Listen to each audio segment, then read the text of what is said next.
Welcome to Bold Voices, Soft Hearts, a podcast featuring stories of finding passion through pain. We're so glad you're joining us. Here's our episode for the day.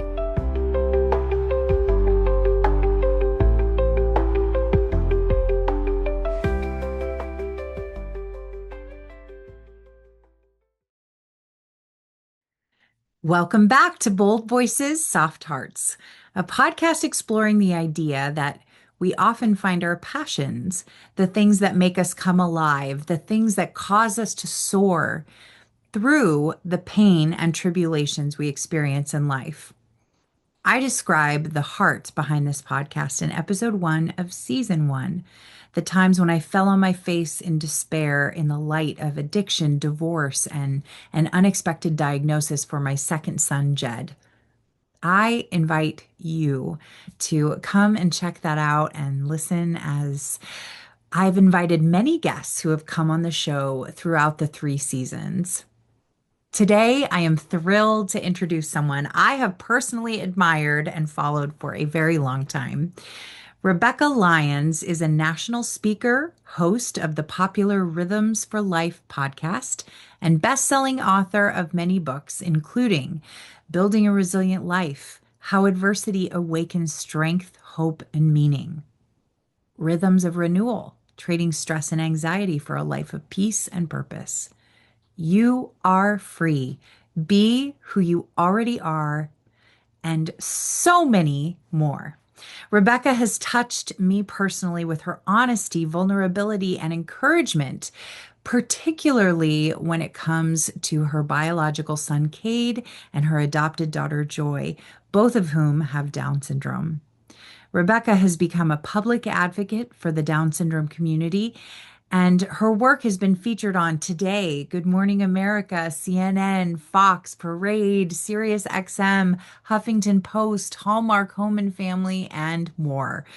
Her most recent book, The Fight for Us, has an accompanying journal and Bible study coming out in a couple of weeks called The Journal for Us, to strengthen your marriage and rediscover the power of us.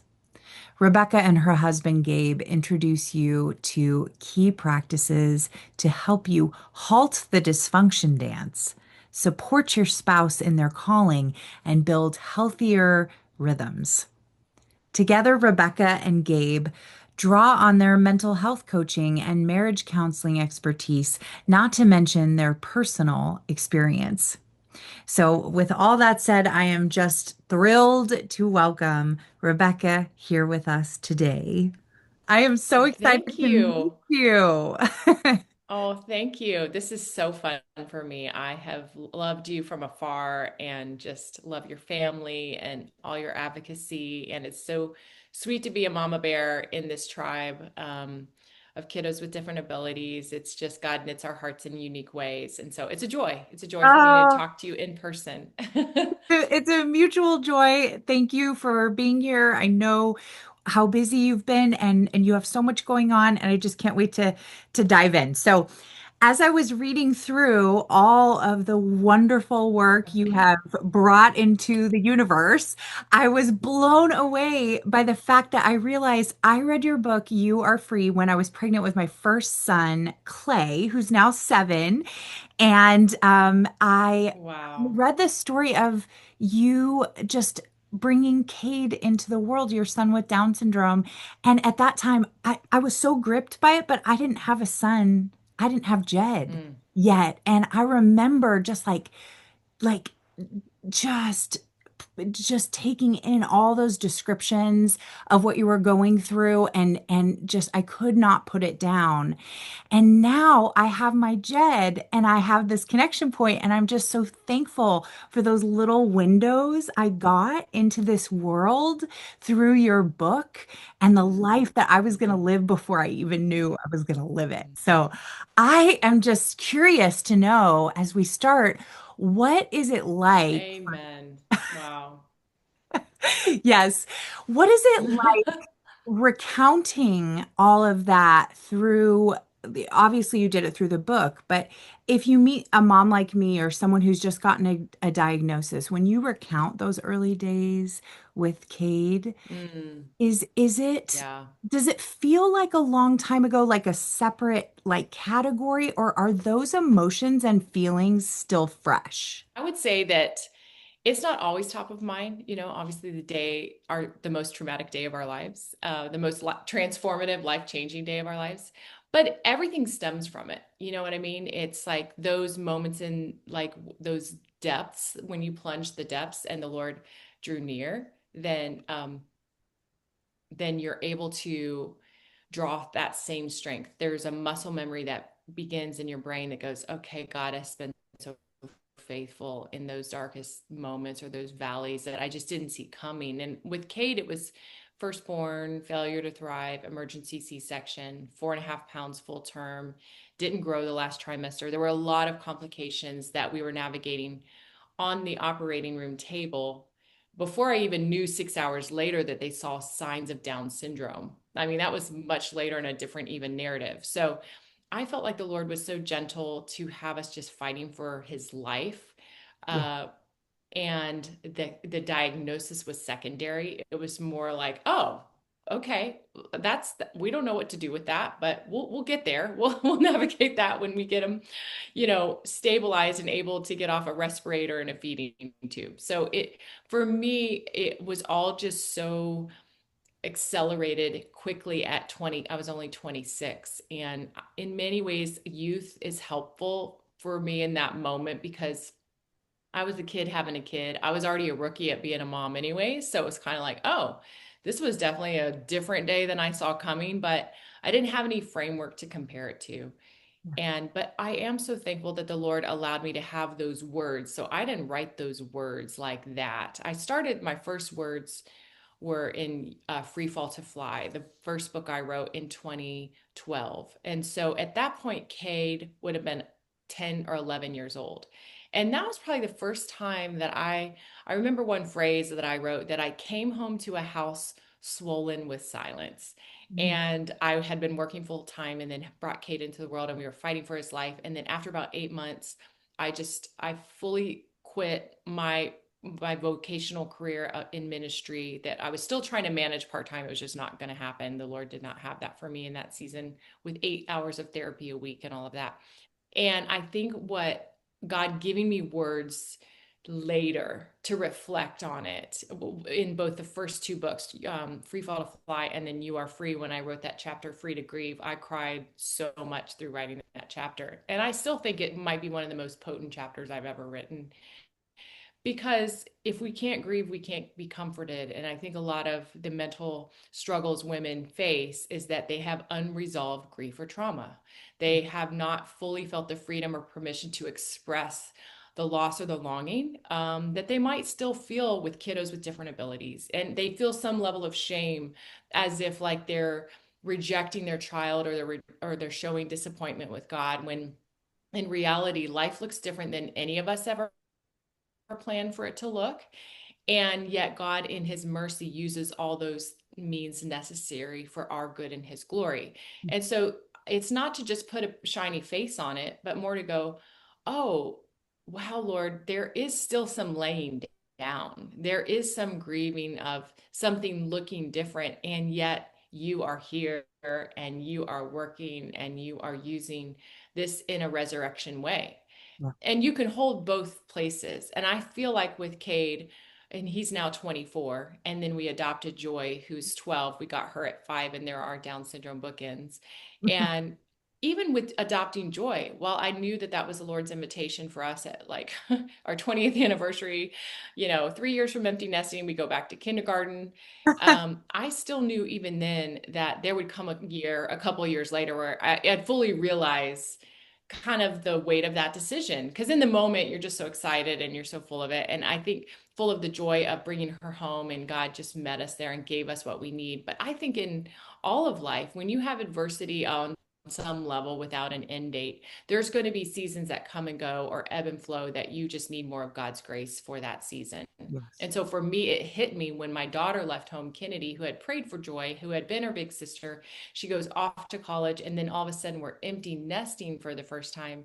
And that's where I realized, oh, I'm actually more tethered in responsibility as a mom at year, I don't know, 22 of being a mom than I've ever been.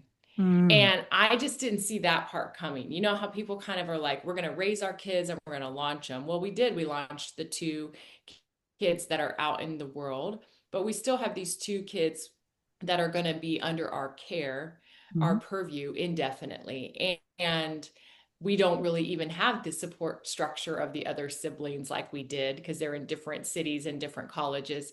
And that's when I realized, oh, I looked at Gabe and I was like, this is you and me.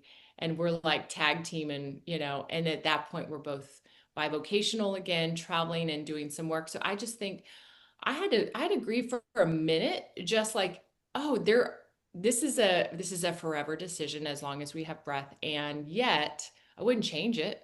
I wouldn't change any of it. I think just sometimes we still need to just be present in our season when our heart is going, oh, I'm watching my friends have a freedom and an independence as they are launching their kids, Mhm. that Gabe and I, that story is just going to look different. Yeah. And it's better to not withhold that from God, but just to go, oh yeah, this is something I just didn't fully process till now, but thank you for giving me the grace and the the permission to do so, and not judge or shame me in that, but more going, okay, God, I just give this back to you. Bring back the joy, bring back the vitality and the life and the energy and the zeal for this, because I want it, and I know that without your grace being sufficient, I don't have it. Mm. That was a long answer. No, I loved every minute of it. And I feel like you so perfectly captured the joy. It's the both.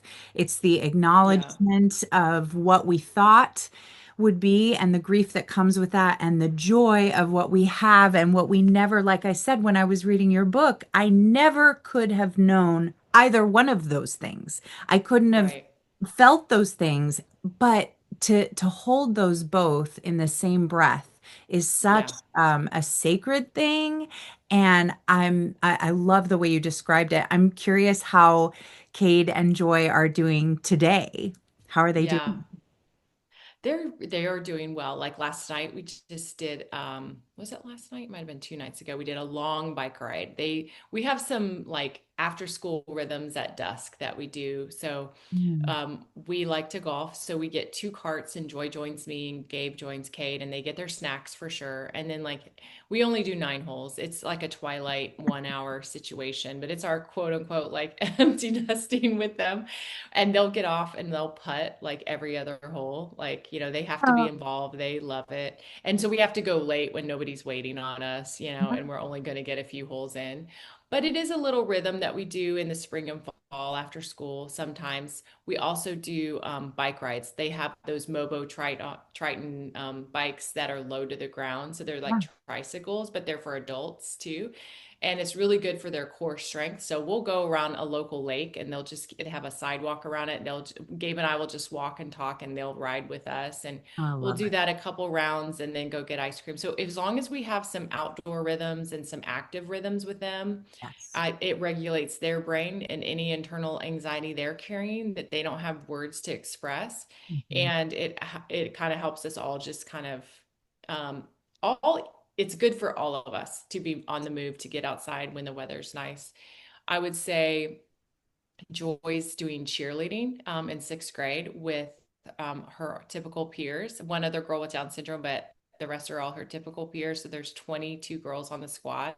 Uh, She is living her best life. She's Asian with Down syndrome, so she's small. So she's like a flyer. She's the one they all lift up. And that girl, she can rock a pom pom like nobody's business. So she's found her people, and she's in the same school with the kids that she started with in kindergarten, and it's a K through 8. So that's actually a gift. So she's getting these same friends for 9 years.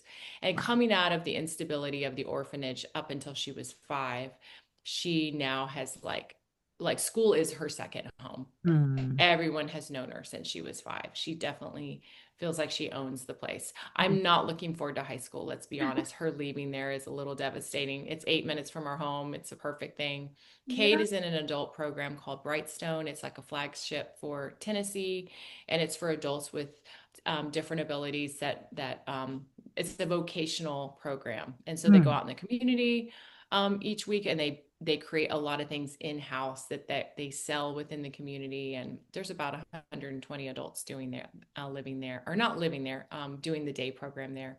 So that's been a real joy to have that structure for both of them. Yes, and Rhythms of Renewal is another book that completely just changed the way I saw everything, especially with my kids. I love how you describe we have this rhythm, and I feel like with Jed, with Down syndrome, but my typical son as well, having those rhythms and those things that we can look forward to as a family is so huge and so helpful. And that was I Yeah. read it at such a pivotal time coming out of COVID, so I'm so grateful Yeah. for that book and Yeah. really recommend it. But I want to dive into your recent book, which is coming out next month.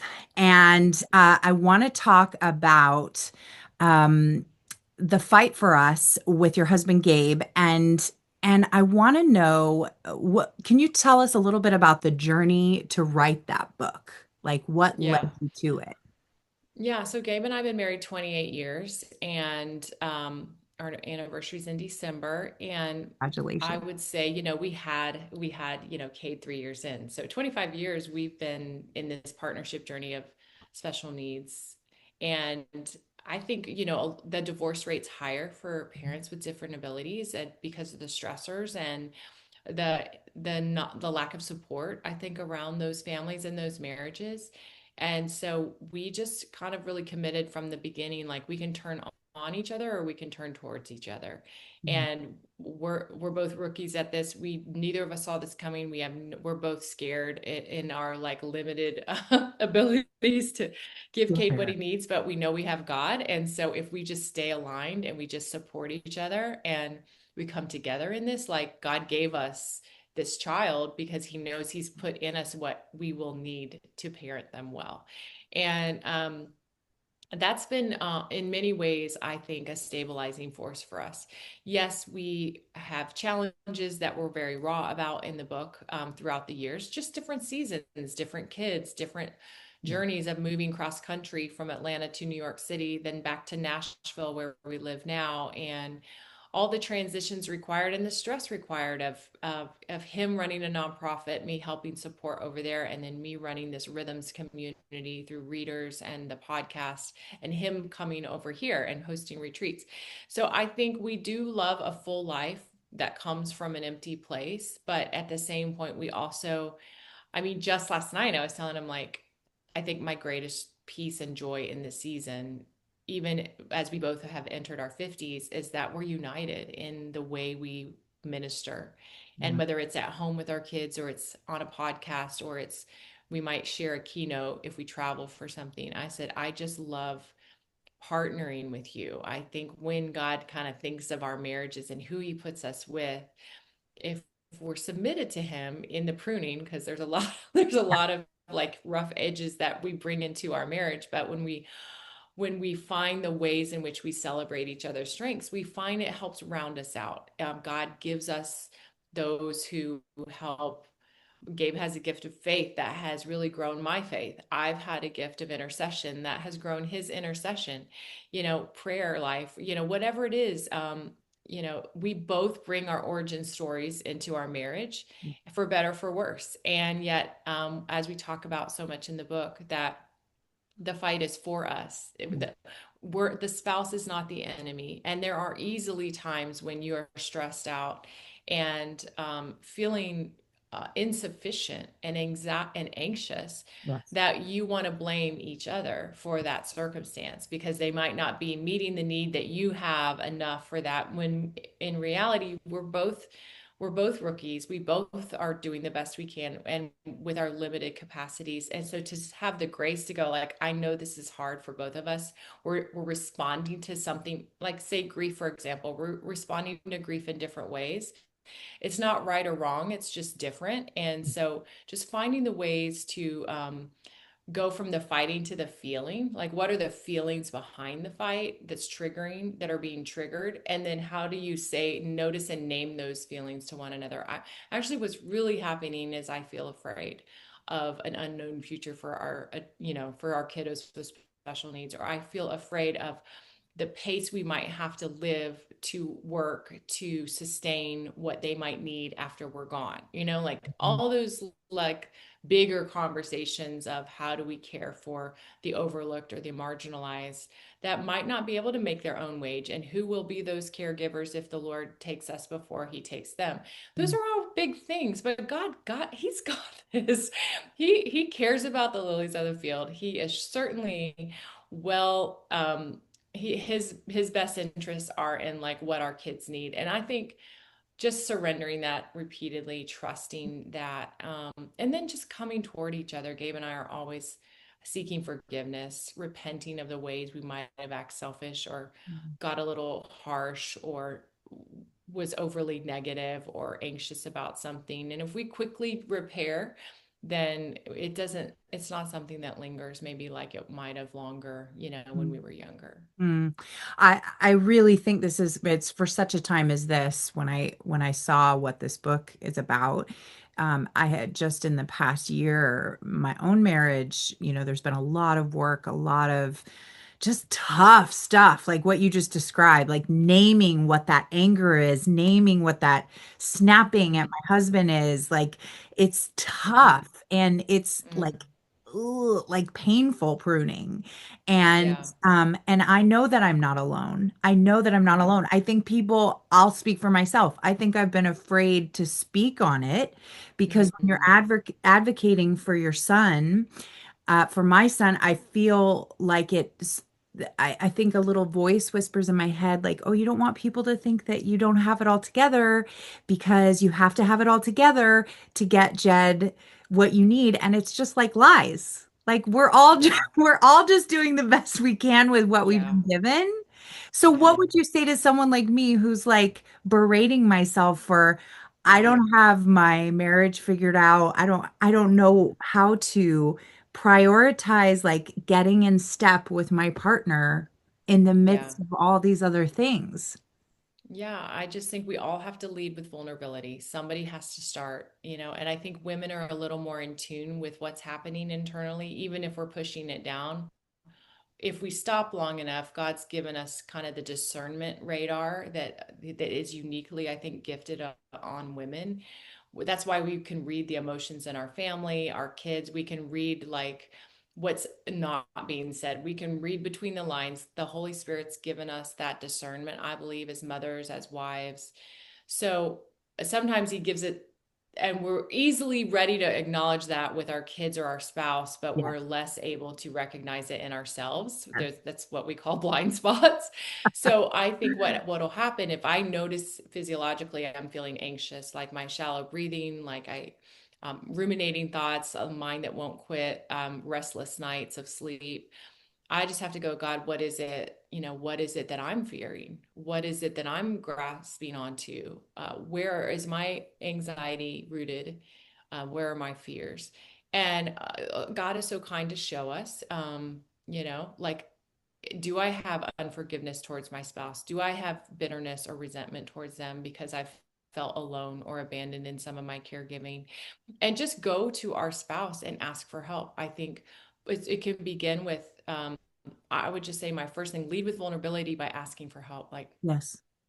Like I, and then also affirm, what you see that is good in each other. We always lead with what is wrong and Yeah. what is missing, Yeah. but going, hey, I know that you're working really hard over here. Like maybe I feel a little abandoned over here, but yet I do feel I see you feeling the weight of responsibility in this category, and you're working very hard. And I want to affirm that and tell you I admire that and I respect that. And I thank you Yes. that you are working so hard in this. And then also, I would like to ask for some help in some areas that I feel insecure or I feel alone. Mm. And sometimes my desperation for you to be present is because I feel alone, and I don't want to feel alone in this journey of parenting, because I know that our child needs you and your presence as much, if not more, as a godly father as he needs me as a godly mother. But to do it and go, and if there's ways in which I have kind of pushed you away or sidelined you as if my voice is more important, I just want to repent of that and say, I value your voice. I respect you. You're the person that God put in my life, and you're still that man. Like, maybe I've layered on top of that and I've believed different things about that, but in the end, like, I want to see you the way God sees you, and I ask for your forgiveness. Women have so much power and influence over men in ways they don't even realize, in just the way we soften towards them and the way we humble ourselves.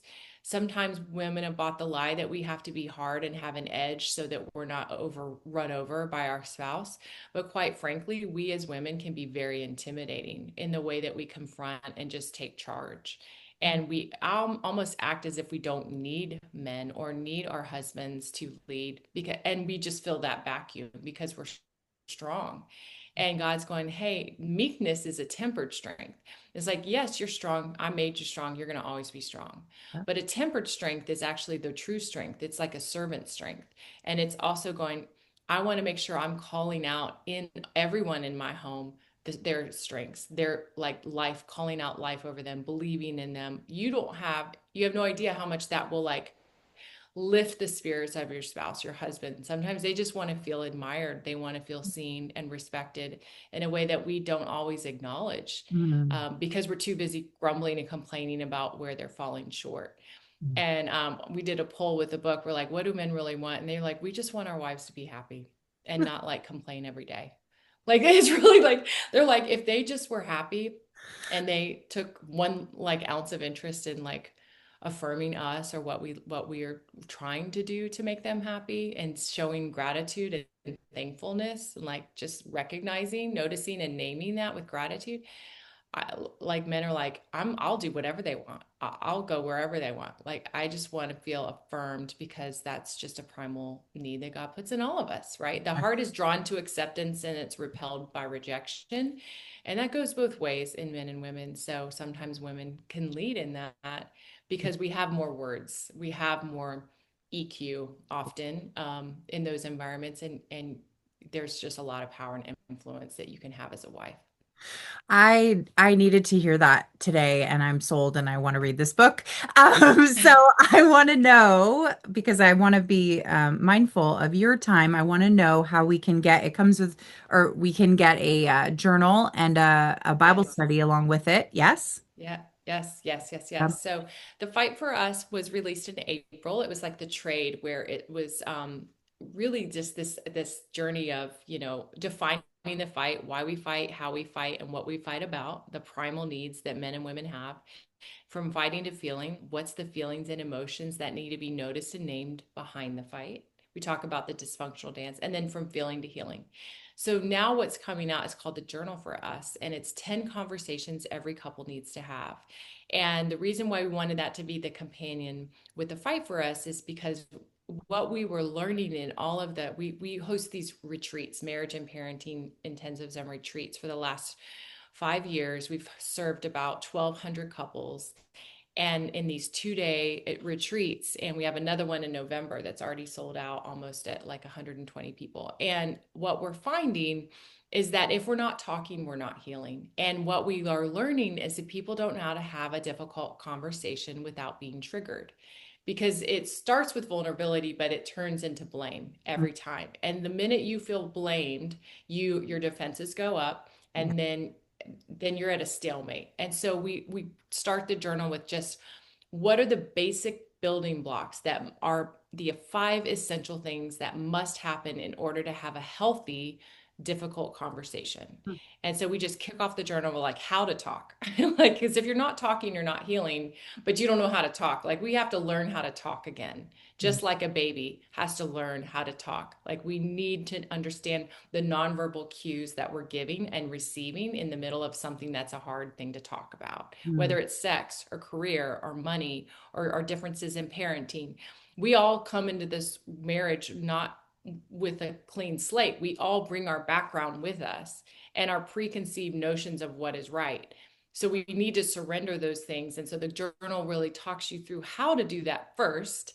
And then what are those ways you approach all those topics? So our podcast kicks off today as well on this same series of what are those 10 conversations, and just wrestling through money, wrestling through parenting, wrestling through sex, wrestling through career, wrestling through health and community. And we just want a marriage to thrive. If you're gonna stay together, just do it for the kids. Sure. Do it because you've told God you're going to do it. Yes. Amen. But if you're going to do it and you aim to do it, why not thrive in it? Yes. Why just get through it? Like, you don't want, if this is the person you're going to be with for the next 30 years and you're going to grow old together, don't you want to enjoy each other again? Yes. Like, I mean, yes.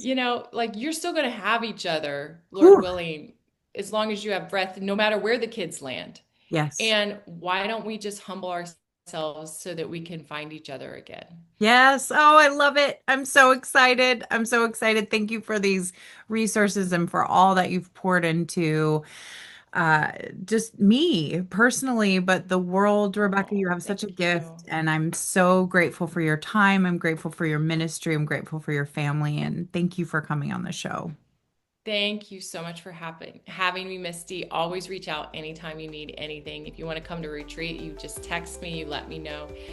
If anyone of your community's interested, we're working on a year-long plan for 2026 just to help couples virtually, because we just see the need is so great. It is. And it's hard to always afford these intensives and things like that are out there. So we're just praying through God to give us wisdom on that. But we are so honored and grateful to be here. So thank you. Thanks for listening to Bold Voices, Soft Hearts. We hope you'll share this episode with a friend, leave a review, and keep using your voice to spread light in the world. Bold Voices, Soft Hearts.